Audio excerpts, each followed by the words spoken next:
It's 3 in the morning, the power goes out, you check your phone, 11% battery, no signal, your fridge stops humming. Outside, it's completely silent. That's when you realize this isn't a neighborhood outage. The entire national grid has just collapsed, and you are the mayor. You have 72 hours before this situation becomes irreversible. Every decision you make in this room, right now, will either save or destroy hundreds of thousands of lives. So let's play this out. What do you do? This isn't science fiction. This scenario has already happened multiple times in the real world. 2003, Northeast USA and Canada blackout. 55 million people lost power overnight. 2019, Venezuela's national grid collapsed. Some regions were without power for weeks. 2021, the Texas freeze. $200 billion in damages, 246 deaths confirmed. In every single one of those cases, the decisions made in the first 72 hours determined whether the crisis became a tragedy or a recovery story. Today, we're putting you in the chair. You're the decision maker. And unlike most political simulations, this one has no clean answers. Every choice has a cost. Every delay has a body count. Here are your parameters. Your city, 1.2 million people. The grid failed at 3:17 a.m. on a Wednesday in January. The coldest night of the year. Cause? A cascading failure that started at a single substation. Your engineers say full restoration could take 4 to 21 days. That range alone should terrify you. Ready? The clock starts now. Here's your first decision.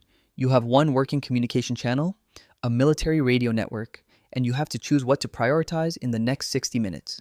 You have 200 emergency generators. Where do you send them first? Option A, hospitals and trauma centers. Surgical theaters cannot run on battery backup beyond 4 hours. Option B, water treatment plants. Without power, the pumps stop in 6 hours. Then 1.2 million people have no clean water. Option C, nursing homes and care facilities. Vulnerable populations die from cold exposure within hours. Option D, telecoms towers. Without communications, all coordination collapses. Most people watching this choose hospitals. It feels obvious, and it's not wrong. But here's what most people miss. Without water treatment, hospitals can't function either. Every surgical procedure requires sterile water. I see us need clean water every hour. The real answer? You split them. 80 generators to hospitals and water plants simultaneously, 40 to telecoms.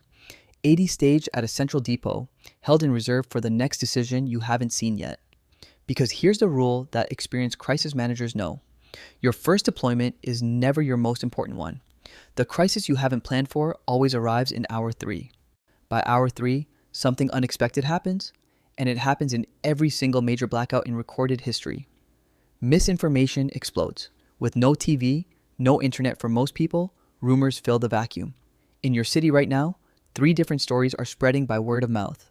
A terrorist attack, a government conspiracy, and a nuclear leak 40 kilometers away. None of them are true, but people are already acting on them. Hundreds of cars are heading to the highway, clogging the routes your emergency vehicles need. Pharmacies are being looted. 2 hospitals have reported staff not showing up for their shift because they're afraid to leave their families. Decision point number 2.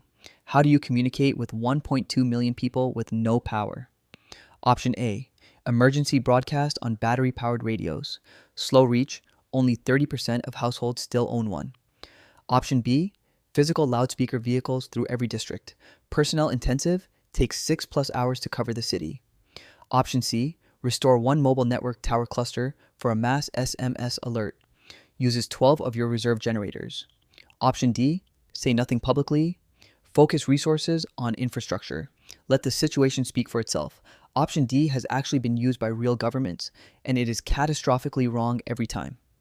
The 2003 Northeast blackout recovery was complicated for days because officials were slow to communicate clearly. The information vacuum made it worse. But here's the harder truth about option C.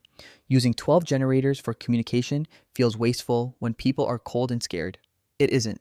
Every hour of misinformation costs you hours of recovery. The Texas 2021 crisis response was slowed significantly by public confusion about which roads were passable, which shelters were open, which information was real.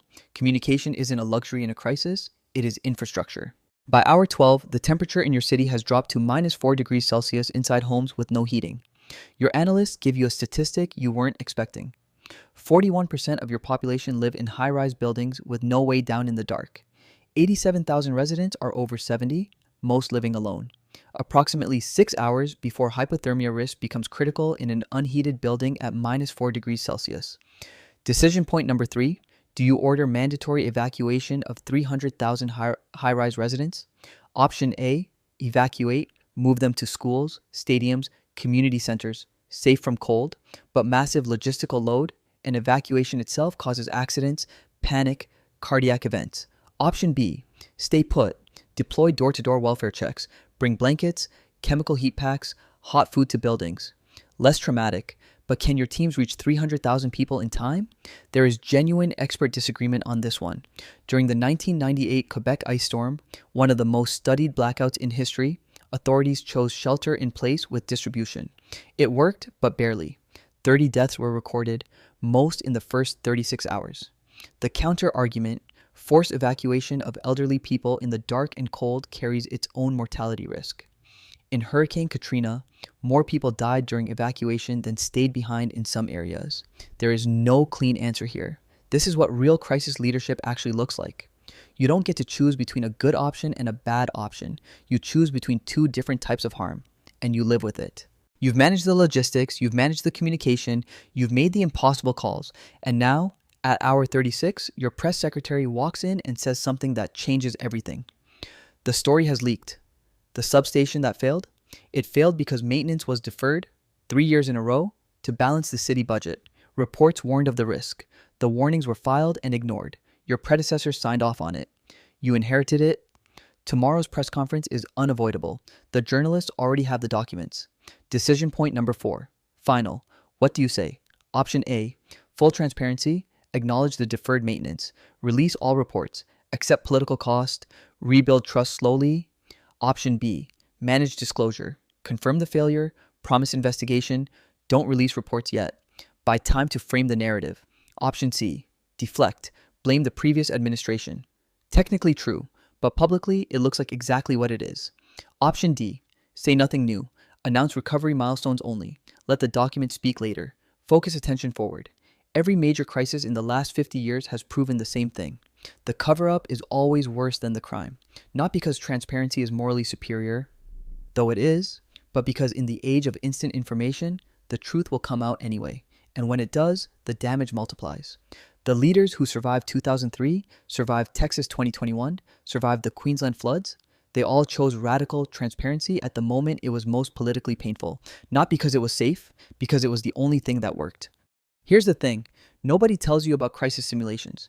This exact scenario has already been run by real governments, by FEMA, by the EU Civil Protection Mechanism, and the results are almost always the same. In every blackout simulation run since 2010, the single biggest predictor of a successful recovery wasn't the speed of infrastructure restoration. It wasn't the quality of the emergency stockpiles.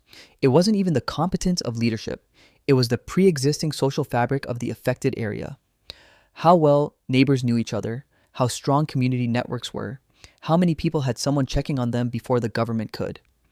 The 1998 Quebec ice storm, 1.4 million people without power for up to 5 weeks in winter, became a case study in unexpected community resilience. In rural farming communities where people already knew and relied on their neighbors, mortality was dramatically lower than in urban high-rises where residents didn't know the person on the other side of the wall.